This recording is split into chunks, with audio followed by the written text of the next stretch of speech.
Hello good morning students. Welcome to अगेंस YouTube channels. मैं आपका केमिस्ट्री ट्यूटर विवेक यादव।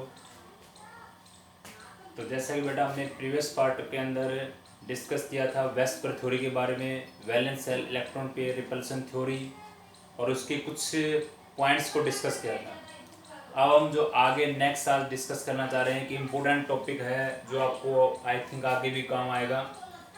तो वो टॉपिक आपका है हाइब्रिडाइजेशन का। आई थिंक क्लियर दिख रहा होगा आपको, एक बार चेक कर लेते हैं।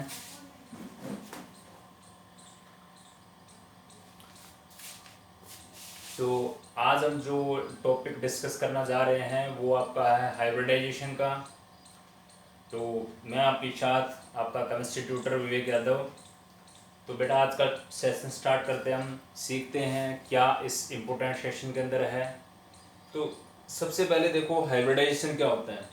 हाइब्रिडाइजेशन के अंदर हम क्या करते हैं, the process of intermixing of two और मोर एटॉमिक ऑर्बिटल। इस प्रोसेस के लिए मिनिमम कम से कम 2 एटॉमिक ऑर्बिटल तो होनी चाहिए। जैसे मान लो ऑर्बिटल कौन कौन आपके पास, एस, पी, डी और एफ, ये ऑर्बिटल है ना। कहता है कि 2 और मोर, 2 और 2 या 2 से ज़्यादा भी हो सकते हैं आपके पास एटॉमिक ऑर्बिटल। तो ये एटॉमिक ऑर्बिटल होगी। इंटरमिक्सिंग करते हैं, जब इनको इंटरमिक्सिंग करते हैं तो हमारे पास क्या बनेगी, हाइब्रिडाइजिंग ऑर्बिटल बनेगी। क्या बनेगी, हाइब्रिडाइजिंग ऑर्बिटल बनेगी। To form same number of totally, जैसे वो हाइब्रिडाइज करेगी वो सेम नंबर ऑफ एटम, तो उससे आपके पास एक नई जो चीज बन के आती है, जैसे मैंने बना दिया sp। तो एक जो नया फॉर्मेशन हो गया है हमारे पास, ये जो नया आया है न्यू फॉर्मेशन, वो न्यू ऑर्बिटल ये आपके पास क्या होगा, एक हाइब्रिड ऑर्बिटल होगा, और उसको हम बोलते हैं हाइब्रिडाइजेशन। दूसरा, जब भी हम इस फिनोमेना के अंदर इंटरमिक्सिंग करते हैं तो इन एटॉमिक जो ऑर्बिटल है इनके बीच में जो एनर्जी डिफरेंस है वो स्लाइटली डिफरेंट होना चाहिए। मतलब ज़्यादा लार्ज डिफरेंस नहीं होना चाहिए, स्मॉल डिफरेंस होना चाहिए energy of two different orbital के अंदर, जिसमें हम रिडिस्ट्रीब्यूट करते हैं, एनर्जी का ट्रांसफॉर्मेशन करते हैं नेक्स्ट के अंदर। और जैसे ट्रांसफॉर्म करते हैं तो एक नया सेट ऑफ ऑर्बिटल आपके पास बन के आता है, जिसको हम टर्म से इंक्लूड करते हैं, जिसका नाम है हाइब्रिडाइजेशन। क्या नाम है उसका, हाइब्रिडाइजेशन। ठीक है। अब यहाँ पे ध्यान रखेंगे क्या क्या कंडीशन होती है हाइब्रिडाइजेशन के अंदर। The hybridising orbital should be the same atom, should be the same atoms, मतलब उसी पर्टिकुलर सेम एटम की होनी चाहिए आपके पास। सेकंड बताइए इसने, hybridising orbital should have nearly equal energy. अभी मैंने बताया डेफिनेशन के अंदर कि एनर्जी क्या होनी चाहिए, नियरली बराबर के होनी चाहिए। हाइब्रिडाइजिंग ऑर्बिटल जरूरी नहीं है जब हम कोई हाइब्रिडाइजेशन से न्यू सेट ऑफ ऑर्बिटल बना के लेके आए वो हाफ फिल्ड हो, वो हाफ भी हो सकता है, फुल्ली भी हो सकता है और वैकेंट भी हो सकता है। तो तीनों कंडीशन के अंदर हम बना सकते हैं, हाफ फिल्ड, फुल्ली फिल्ड और वैकेंट। तो कैसे इस चीज को फॉर्मेशन करते हैं वो देखो जानते हैं। टाइप ऑफ हाइब्रिडाइजेशन के अंदर कितने टाइप है हाइब्रिडाइजेशन के, देखो सबसे पहला होता है sp, एक होता है आपके पास sp2, एक होता है आपके पास sp3। पहले हम एक एक करते चलते हैं, सारे नाम लिखने के बजाय मैं एक एक करते ही चलता हूँ साथ साथ। पहला मेरे पास है sp, जिसमें एक s ऑर्बिटल है, एक p ऑर्बिटल है। ठीक है। और इसकी जो अगर हम बात करते हैं इसकी जो ज्योमेट्री बनती है, पहले मैं जो यहाँ पे जो डिस्कस करूंगा वो वही होंगे ज्योमेट्री के अंदर जिसमें ऑल बॉन्ड पेयर हो, जिसमें सारे के सारे बॉन्ड पेयर होते हैं। ठीक है। तो पहले सेट हमारे पास है sp और इसकी ज्योमेट्री बनती है लीनियर। कैसे बनती है, लीनियर। ऐसी सीधी लाइन होती है जिसके बीच में बॉन्ड एंगल जो होता है वो होता है 180 डिग्री का। कितना होता है, 180 डिग्री का आपके पास। ठीक है। ये चीज ध्यान रखेंगे, एक s ऑर्बिटल एक p ऑर्बिटल क्या बनता है, लीनियर। सेकंड नंबर आपके पास है sp2, इसको बोलते हैं ट्राइगोनल प्लेनर। इसमें ट्रायंगल बनती है ऐसे। ठीक है। और ट्रायंगल बनेगी तो ये बीच में सेंट्रल एटम होगा यहाँ पे, और इसके अंदर सारे के सारे ऑल एंगल कितने हैं, all bond angles are 120 degree. इसमें सारे के सारे बॉन्ड एंगल कितने हैं, 120 डिग्री के बनेंगे। ठीक है। तो सेकंड टाइप है आपके पास sp2 trigonal planar, trigonal planar. Okay. उसके बाद थर्ड नंबर है sp3, फोर्थ है sp3d। sp3 मतलब 3 तो पी के और एक एस का, तो ये बनता है टेट्राहेड्रल। इस टाइप से ये टेट्राहेड्रल।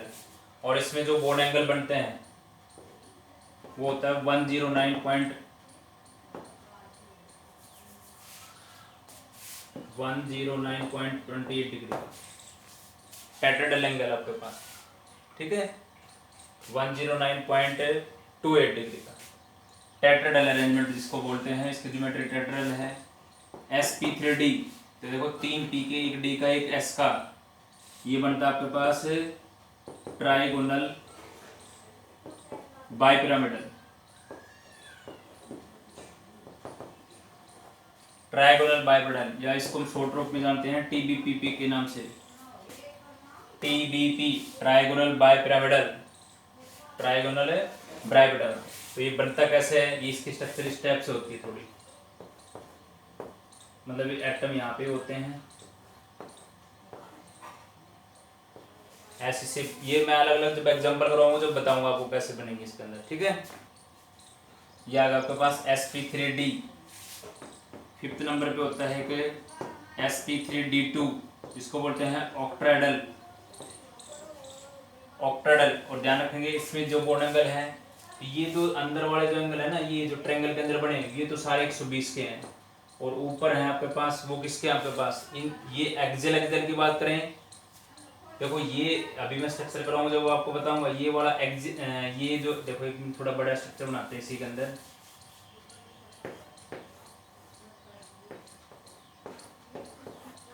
ये वाले हैं एक्सियल और ये है इक्वेटोरियल बॉन्ड। ई का मतलब इक्वेटोरियल है और ए का मतलब एक्सियल है। ये जो एक्सियल एक्सियल की बात करूं मैं, एक्सियल और एक्सियल के बीच में एंगल, तो वो तो है 180 डिग्री का। और जितने भी इक्वेटोरियल इक्वेटोरियल हैं उनके बीच में है 120 का। अगर हम बात करें एक्सियल इक्वेटोरियल का, तो वो है 90 डिग्री का। इस एक्सियल और इक्वेटोरियल के बीच में बात करें तो ये तो 90 डिग्री का होगा। और ये सारे इक्वेटोरियल इक्वेटोरियल कितने हैं, ये सारे 120 के हैं। और एक्सियल एक्सियल पूरी एक सीधी लाइन है, तो ये किसका होगा, 180 डिग्री का, ठीक है। ये चीज़ ध्यान रखेंगे, वैसे हम स्ट्रक्चर करेंगे तो बताएंगे अभी आपको। उसके बाद एक आता है sp3d3, इसको बोलते हैं, ये होता है पेंटागोनल बाइपिरामिडल।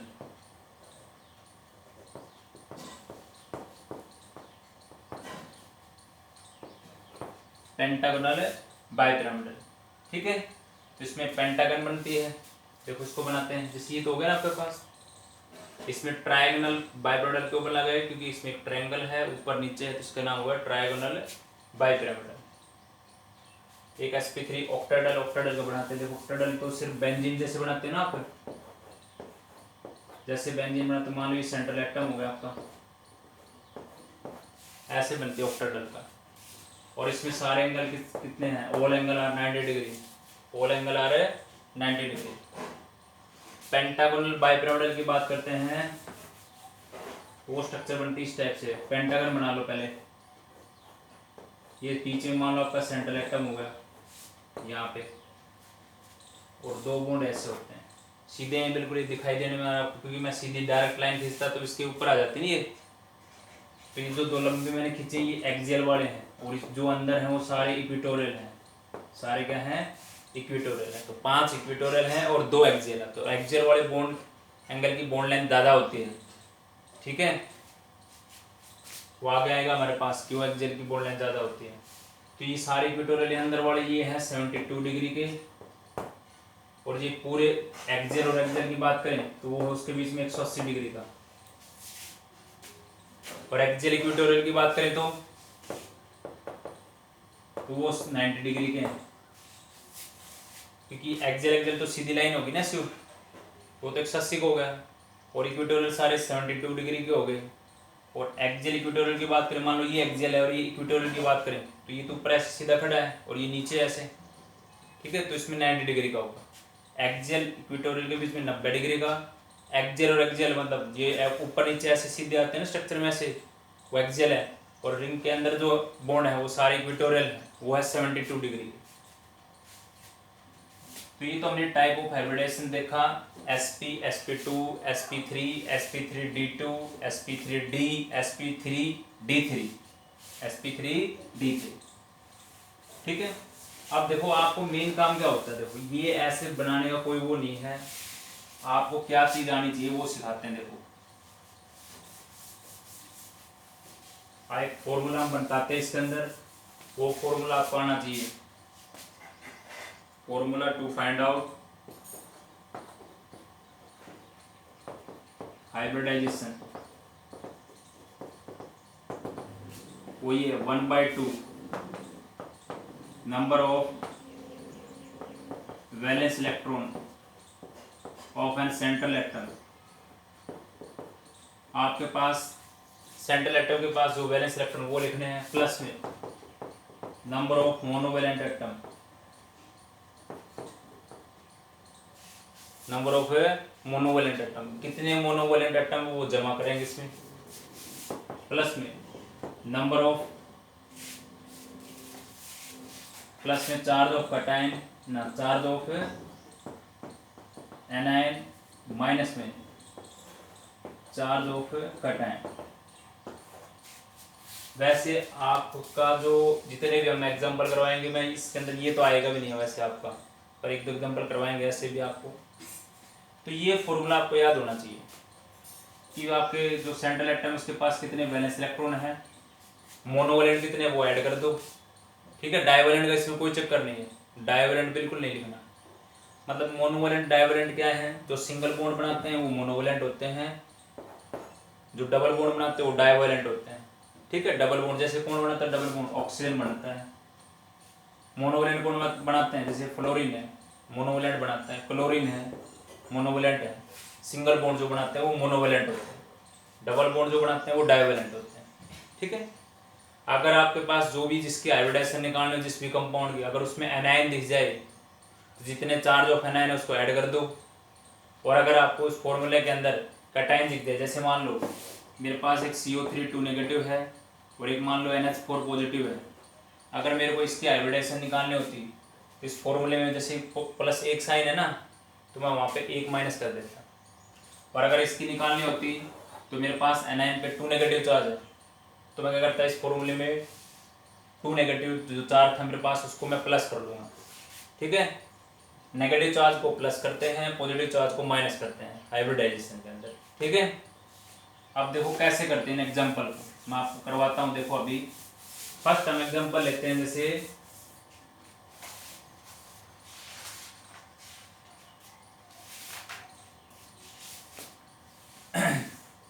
पहले हम लेते हैं इसी का ही sp का, और एक बात ध्यान रखना, मैं लिख लेता हूँ यहाँ पे sp, sp2, sp3, sp3d, sp3d2, sp3d3। देखो जब आप हाइब्रिडाइजेशन निकालो उस फॉर्मूले से, और अगर आप हाइब्रिडाइजेशन का नंबर कितना मतलब निकालने के बाद, फॉर्मूला निकालने के बाद अगर 2 आता है तो sp बोलोगे आप। कैसे, देखो अभी बताता हूँ। वैसे मैंने लिख दिया BeCl2 MgCl2। ठीक है, तो सबसे पहले देखो इसके हाइब्रिडाइजेशन निकालने, तो फॉर्मूले में 1/2 लिखना था, इतना काम हो गया। अब यहाँ पे थोड़ा एटॉमिक नंबर का पता होना चाहिए आपको। जैसे बेरिलियम है, एटॉमिक नंबर कितना है आपके पास, 4। बेरिलियम है, एटॉमिक नंबर कितना है इसका, 4 है। 4 को कैसे लिखते हो, 2 और 2 के अंदर, तो इसका मतलब वैलेंस इलेक्ट्रॉन कितने हैं, 2 लिखो यहाँ पे। बेरिलियम की वैलेंस इलेक्ट्रॉन 2। अभी मैंने बताया कि number of monovalent atom, number of monovalent, तो यहाँ पे मोनोवैलेंट कितने हैं, 2 है, क्योंकि Cl है ना, Cl तो सिंगल बॉन्ड बनाता है। तो भाई मोनोवैलेंट कितने हो गए, 2 हो गए आपके पास। कितने हो गए, 2 हो गए आपके पास। कोई कैटायन एनायन का कोई चार्ज है नहीं, तो कर दो कितना, 2 कितना आ गया, 4। 4 को 2 से डिवाइड किया कितना आ गया, 2। जब फॉर्मूला फाइंड आउट करने के बाद अगर 2 आता है, 2 आता है तो उसको हम बोलते हैं sp। इसका मतलब एक s ऑर्बिटल एक p का है, एक s और क्या है इसमें p ऑर्बिटल, दोनों कंबाइन करते हैं तो एक sp, एक न्यू हाइब्रिडाइजेशन बनती है, एक न्यू ऑर्बिटल बनता है, वो है sp। वो क्या बनता है, sp।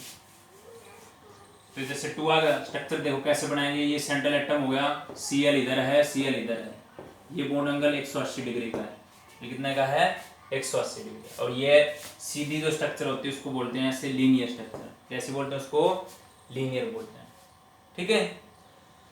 एक डायग्राम मैं बना देता हूँ यहाँ पे, ये डायग्राम आप खुद बनाएंगे, आपको इसका साथ के साथ अल्टरनेट करना कुछ नहीं है, सिर्फ जहाँ बेरिलियम है वहाँ मैग्नीशियम आ जाएगा, बेरिलियम है वहाँ पे क्या आ जाएगा, मैग्नीशियम।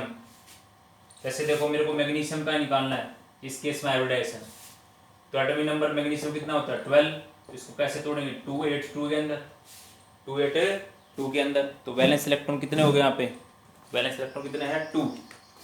आप देखो फॉर्मूले में करते हैं वैसे 1/2, 2 प्लस, क्योंकि वैलेंस इलेक्ट्रॉन कितने थे 2, मोनोवैलेंट कितने हैं यहाँ पे 2 है, तो इसमें काटोगे कितना आएगा 2 का मतलब क्या है sp भाई, 2 का मतलब क्या है sp। स्ट्रक्चर बिल्कुल वही बन जाएगी, mg यहाँ पे cl यहाँ cl, बॉन्ड एंगल 180 डिग्री का, लीनियर क्या होगी, लीनियर आपके पास, ठीक है। तो आई थिंक हमने फर्स्ट को सोल्व कर लिया है, आपको भी अच्छी तरह से समझ में आ गई होगी बात। अब हम करते हैं sp2 का, किसे करते हैं sp2 का। देखो इसमें हम क्या जब ले लेते हैं BF3 AlCl3, BF3 AlCl3 AlF3, ये सभी उसी के एग्जांपल हैं। BCl3, अब देखो 1/2 लिख लिया। सबसे पहले हम बोरॉन का एटॉमिक नंबर कितना है 5, 5 को कैसे तोड़ते हैं 2 और 3 के अंदर, वैलेंस इलेक्ट्रॉन कितने हैं 3 प्लस, मोनोवैलेंट कितने हैं यहाँ पे, भाई फ्लोरीन तो सिंगल बॉन्ड बनाता है ना, कभी डबल बॉन्ड बनाता है देखा आपने, नहीं बनाता, सिंगल बॉन्ड बनाता है ये। 3 + 3 कितना आ गया 6, 6 को 2 से डिवाइड किया कितना आ गया 3। अगर ये नंबर 3 आता है तो हम बोल देंगे sp2।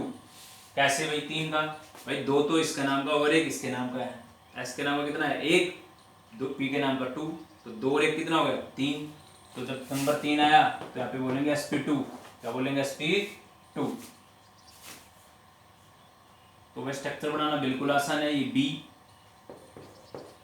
ये F हो गया, ये F हो गया और ये F हो गया आपके पास। सारे बॉन्ड एंगल कितने के हैं, और एक बात ध्यान रखना, देखो मेन स्ट्रक्चर तो एक्चुअली यही है,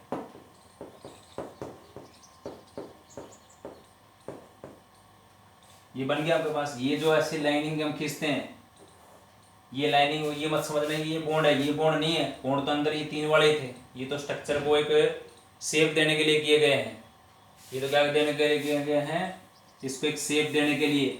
या मैं इसको ऐसे भी कर सकता हूँ, जैसे ये तो मेरे मेन 3 बॉन्ड थे, मैंने इसको ऐसे डॉटेड से कर दिया, ठीक है, तो ये बॉन्ड नहीं है मेरे, ये तो शेप की, इसकी शेप देने के लिए क्या है, ताकि ट्रायंगल दिख जाए आपको, ओके। और इसमें जो बॉन्ड एंगल है वो सारे कितने होते हैं 120 डिग्री के। अब इनकी सबकी स्ट्रक्चर बनाना बिल्कुल आसान है, बस आपको क्या करना है, देखो मान लो ये बनाना हो तो यहाँ पे एल्यूमिनियम आ जाएगा, और जितने भी एफ है वहाँ पे क्या आ जाएंगे Cl आ जाएंगे। ये बनाना हो सेंट्रल एटम गुण आ जाएगा ये एल्यूमिनियम, और यहाँ पे सारे एफ आ गए। BCl3 बनाना हो तो यहाँ पे B आ जाएगा बोरोन, और यहाँ पे सारे Cl आ जाएंगे, ठीक है। तो बिल्कुल आसान है।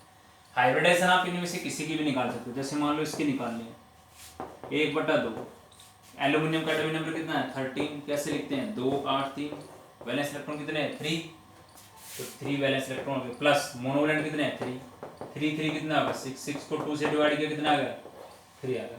3 नंबर आता है क्या बोलते हैं sp2, क्या बोलते हैं sp2, ठीक है। तो आई थिंक ये भी हो गया सेकंड। उसके बाद आते हैं sp3 के अंदर, तो इसका नंबर 3 आना चाहिए, इसका नंबर 4 आना चाहिए, इसमें कितना नंबर आना चाहिए 3 4 और 1 5, इसमें कितना आना चाहिए 3 और 2 5 और 1 6, इसमें कितना आना चाहिए 3 3 6 और 1 7। अब देखो sp3 के अंदर CH4 SiCl4 CH4 SiCl4 CCl4 SiH4, सबकी इन जितने भी स्ट्रक्चर करवाने हैं सिर्फ में सब में बॉन्ड पेयर है। अभी लोन पेयर में नेक्स्ट करवाऊंगा जिसको इरेगुलर ज्योमेट्री बोलते हैं, ये रेगुलर वाली है सारी। CH4 ही है, इसमें जब भी नंबर 4 आता है तो कैसा बनता है टेट्राहेड्रल, क्योंकि देखो ये कैसा था ट्रायंगुलर प्लेनर, ये था कैसा लीनियर, ये कैसा है टेट्राहेड्रल, अब फाइंड आउट करके देखो 1/2 सेंट्रल एटम कौन है कार्बन, कार्बन के पास वैलेंस इलेक्ट्रॉन कितने हैं एटॉमिक नंबर 6 2 और 4 जमा में मोनोवैलेंट कितने हैं क्योंकि हाइड्रोजन भी सिंगल बॉन्ड बनाता है 4 कितना हो गया 8 को 2 से डिवाइड किया कितना आ गया 4 का मतलब कौन है टेट्राहेड्रल तो भाई ये कर दो आपके पास यहाँ पे H यहाँ पे H यहाँ पे H यहाँ पे H ये बॉन्ड एंगल सारे कितने हैं 109.28 डिग्री के टेट्राहेड्रल अरेंजमेंट है आपके पास 109.28 डिग्री के अंदर ठीक है। आप स्ट्रक्चरिंग की सबकी बनाना बिल्कुल आसान है SiCl प्रयोग की करनी हो तो ये बन जाएगी भाई SiH4 की करनी हो तो ये बन जाएगी भाई।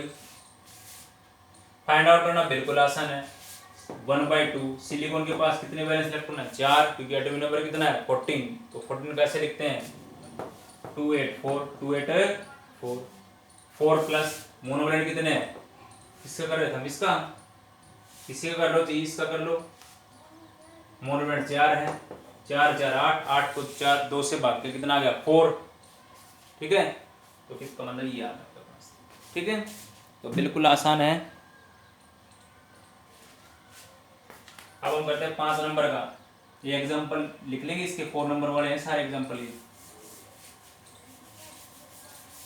अब आप फाइंड आउट करने के बाद आता है 5 का मतलब ये कैसा था TBP trigonal bipyramidal PF5 PCl5 PF5 PCl5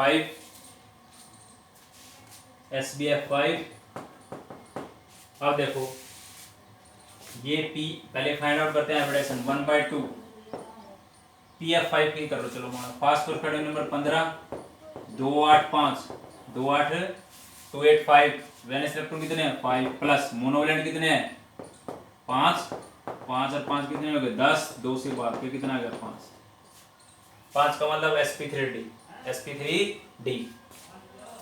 अब देखो कैसे बनाना आपको स्ट्रक्चर ये आपका सेंट्रल एटम P हो गया ये 3Fe हो गया आपके पास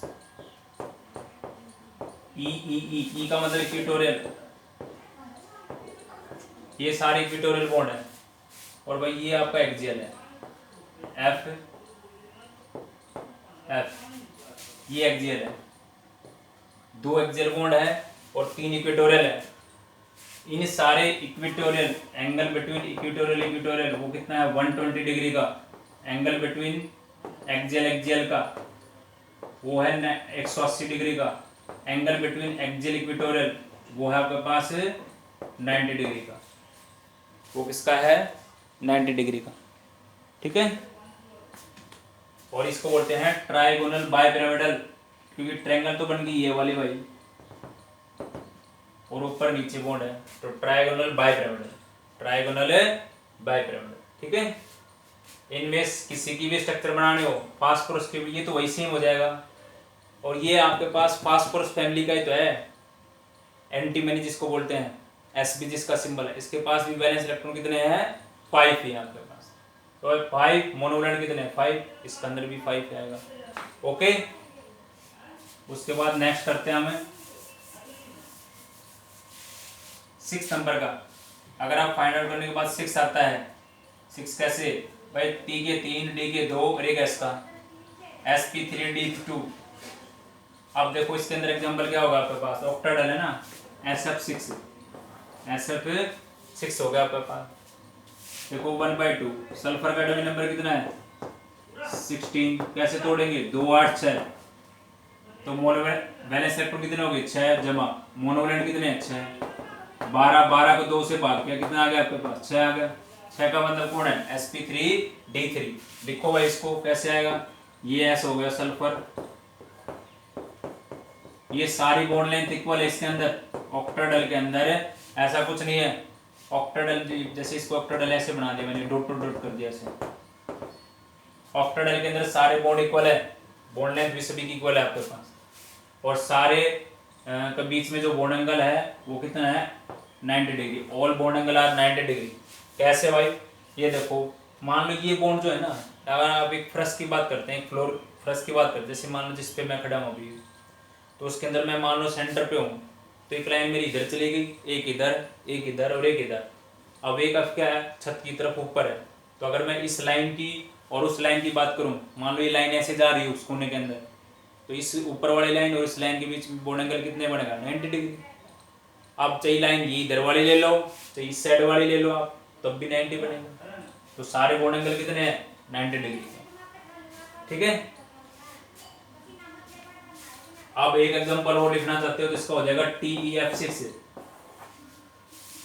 ये मैंने उसी फैमिली का लिया है, O-TPO टेरोलियम। इसके अंदर भी वैलेंस इलेक्ट्रॉन कितने हैं, 6 हैं। 6 जमा 6 12, 12 को 2 से डिवाइड करेंगे कितना आ गया, 6। स्ट्रक्चर बिल्कुल ऐसी बनेगी, सिर्फ बस चेंज हो जाएगा, यहाँ पे टी आ जाएगा बस, टेरोलियम। ओके। बस अब एक लास्ट करते हैं हम, sp3d3 IF7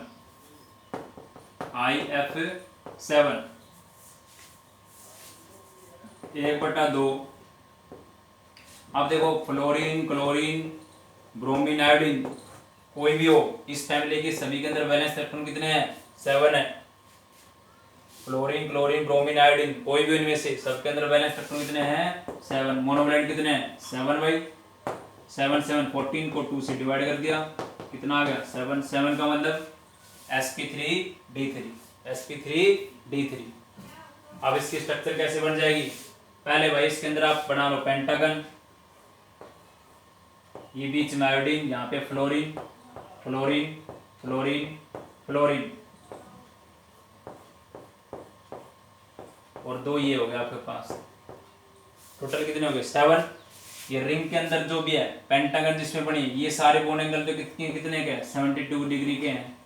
और ये जो आपके पास है, ये ऊपर और नीचे वाले, इसके बीच में कितने का है, 180 का। और अगर हम बात करें इसकी और इसकी, तो ये कितना बन जाएगा, 90 डिग्री का। ठीक है। या इसमें 2 एंगल लिख सकते हो बस भाई, अंदर वाले सारे 72 डिग्री के हो गए, और इन दोनों जो आपके पास ये सीधे ऐसे हैं आपके पास, सीधा ही बॉन्ड आपको दिख रहा है थोड़ा इधर, बट ये बिल्कुल इसके पीछे आएगा ऐसे। ठीक है। तो ये बस ये बात करेंगे, सारे अंदर के जो है आपके पास, ये इक्वेटोरियल जो है वो सारे के सारे 72 के हैं, और ये एक्सियल जो है आपके पास वो कितने का है, 180 डिग्री का बन जाएगा। ओके। ये बन गया sp3d3 पेंटागोनल, इसको बोलते हैं पेंटागोनल बाइपिरामिडल, पेंटागोनल है बाइपिरामिडल। तो आज हमने बस यही सीखेंगे, सारी रेगुलर ज्योमेट्री को सीखा हमने आज। हाइब्रिडाइजेशन कैसे निकालेंगे, मेन मोटिव आपका है, फॉर्मूला याद रखना आपको, 1/2 number of valence electron of central atom plus में नंबर ऑफ मोनोवैलेंट एटम। अगर एनायन का चार्ज है तो ऐड कर दो, कैटायन का तो सब्ट्रैक्ट कर दो। इसमें डाइवैलेंट का कोई सिस्टम नहीं होता, कुछ एग्जांपल मैं करवाऊंगा आपको डाइवैलेंट का, कि कैसे सिस्टम क्या नहीं होता, वो वहाँ पे पता लग जाएगा आपको। ठीक है। तो सारे के सारे आप बिल्कुल करके देखेंगे, एग्जाम्पल आप जितने कर सकते हो उतने करना, मैंने काफ़ी एग्जाम्पल करवाए आपको, इसको रिवाइज करना, और कोई प्रॉब्लम हो तो मेरे से पूछना। Thank you.